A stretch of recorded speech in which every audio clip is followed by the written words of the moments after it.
श्री शिवाय नमस्तुभ्यम। हर हर महादेव। दोस्तों, आज ऐसी कथा सुनाएंगे आपको कि जब जीवन में कोई सहारा नहीं रहता है तब एक ही सहारा बचता है हमारे पास, वो है हमारे भोलेनाथ। भोलेनाथ की जो पूजा आराधना करता है वो लास्ट में वही एक सहारा बनते हैं। तो इसलिए इस कथा को पूरा श्रवण करिएगा और कथा थोड़ी भी अगर अच्छी लगे आपको तो कमेंट में हर हर महादेव लिखकर चैनल को सब्सक्राइब कर लीजिएगा। चलिए दोस्तों, कथा का प्रारंभ करते हैं और सुनते हैं। बहुत समय पहले एक प्रतापी राजा राज्य करता था। उसके पास धन, वैभव और ऐश्वर्य की कोई कमी नहीं थी, लेकिन उसके पास जीवन में गहरा दुख बहुत था। उसके कोई संतान नहीं थी। वर्षों तक उसके अनेक उपाय किए, यज्ञ कराए, विद्वानों से परामर्श लिया, लेकिन पुत्र की प्राप्ति नहीं हुई।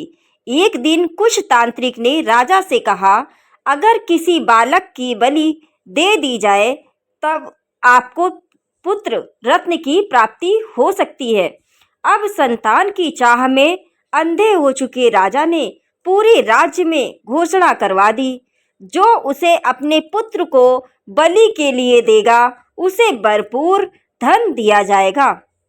उसी राज्य में एक गरीब परिवार रहता था जिनके 5 संतान थी। उनकी एक संतान ऐसी थी जो बचपन से ही भगवान के भजन में मन लगाता था। वह संतों के सत्संग में जाता, प्रभु के नाम की जप करता और सांसारिक बातों से दूर रहता था। परिवार वालों को लगा कि ये बालक ना तो कोई कमाई करता है, ना ही घर में किसी काम में हाथ बटाता है। अगर इसे राजा को दे दिया जाए तो बदले में मिलने वाले धन से पूरे परिवार का जीवन सुधर जाएगा। आखिरकार लोगों ने ममता पर विश्वास पा ली और माता पिता ने उस मासूम बालक को राजा के हवाले कर दिया और बदले में पर्याप्त धन ले लिया। तांत्रिकों ने बलि की सारी तैयारी भी कर ली। शुभ मुहूर्त आने पर राजा भी वहां पहुंचा। विधि प्रारंभ होने से पहले राजा ने बालक से पूछा, पुत्र, तुम्हारी अंतिम इच्छा क्या है? तब बालक ने शांत स्वर में कहा, महाराज, अगर अनुमति हो तो मेरे लिए थोड़ी सी रेत मंगाई जाए। राजा ने उसकी इच्छा को स्वीकार कर ली। रेत लाई गई। बालक ने उस रेत से 4 छोटी छोटी ढेरियां बनाई। फिर उसने एक एक करके पहले 3 ढेरियों को एक एक करके नीचे गिरा दिया और चौथी ढेरी के सामने हाथ जोड़कर बैठ गया। यह देख राजा और सभी तांत्रिक हैरान रह गए। राजा ने पूछा, बालक, इसका क्या अर्थ है? तुमने 3 ढेरियों को तो गिरा दिया और चौथी को भी छोड़ दिया। तब बालक ने अत्यंत विनम्रता के साथ उत्तर दिया, पहली ढेरी मेरी माता पिता की थी। मेरी रक्षा करना उनका धर्म था, लेकिन उन्होंने धन के लोभ में मुझे बेच दिया, इसलिए ये सहारा मेरे लिए समाप्त हो गया। और दूसरी ढेरी मेरे सगे संबंधियों की थी। उन्होंने भी मेरे माता पिता को धर्म और करुणा का मार्ग नहीं दिखाया, इसलिए ये सहारा भी मेरे लिए समाप्त हो गया। और तीसरी ढेरी, हे राजा, आपकी थी। प्रजा की रक्षा करना राजा का सबसे बड़ा धर्म होता है, लेकिन आज आप स्वार्थ में पड़कर मेरी ही बलि देने जा रहे हैं। ऐसे में इसलिए ये सहारा भी समाप्त हो गया। इतना कहकर बालक की आंखों में अद्भुत तेज छलकने लगा। उसने चौथी ढेरी की ओर देखते हुए कहा, अब तो केवल एक ही सहारा शेष है।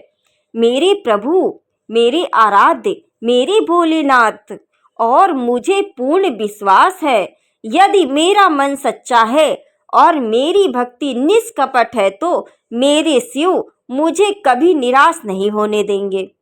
संसार के सभी सहारे छूट जाते हैं, लेकिन भगवान का सहारा कभी नहीं छूटता।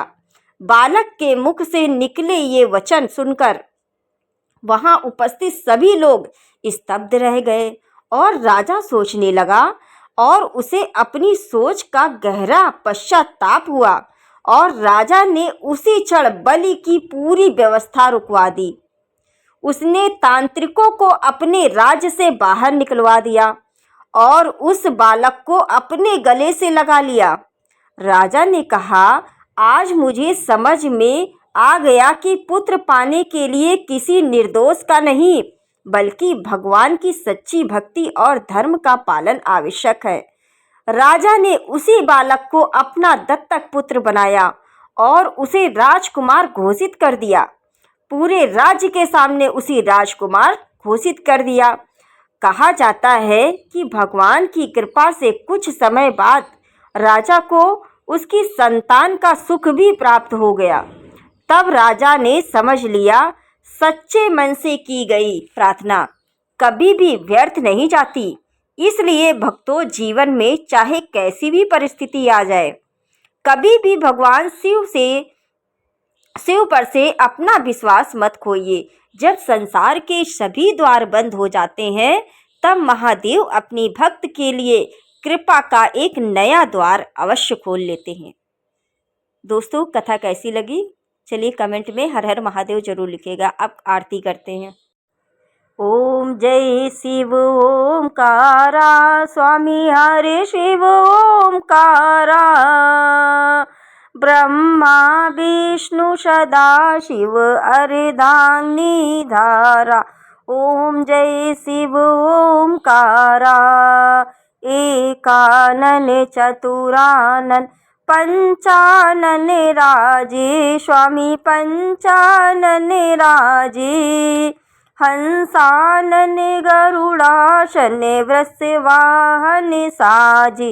ओम जय शिव ओमकारा, दो भुज चारु चतुर्भुज, 10 भुज अति सोहे, प्रभु 10 भुज अति सोहे, तीनों रूप निरखता त्रिभुवन जन मोहे।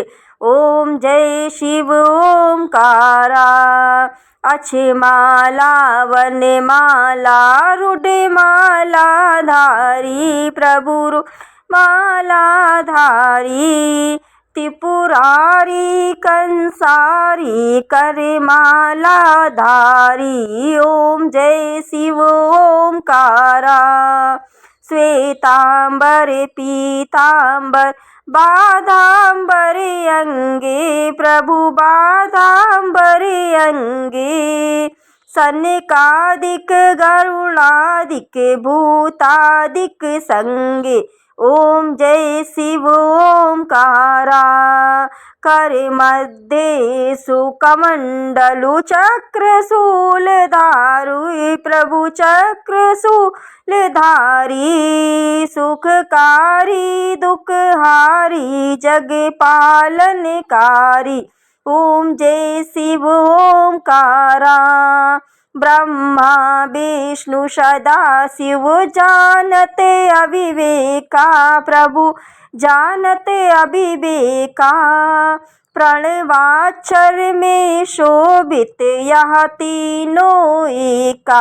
ओम जय शिव ओमकारा, त्रिगुण स्वामी जी की आरती जो कोई नर गावे, प्रभु जो कोई नर गावे, कहते शिवानंद स्वामी, कहते हरि हरि स्वामी, मनवांछित फल पावे। ओम जय शिव ओमकारा। ओम नमः पार्वती पतये, हरे हरे महादेव। दोस्तों, कथा अच्छी लगी हो तो चैनल को सब्सक्राइब कर दीजिएगा और कमेंट में हर हर महादेव लिखना बिल्कुल मत भूलना। अगर थोड़ी ज़्यादा अच्छी लग गई हो तो प्लीज़ किसी को फैमिली फ्रेंड्स के साथ शेयर भी कर दीजिएगा। चलिए दोस्तों, मिलते हैं नेक्स्ट वीडियो में। सभी को हर हर महादेव।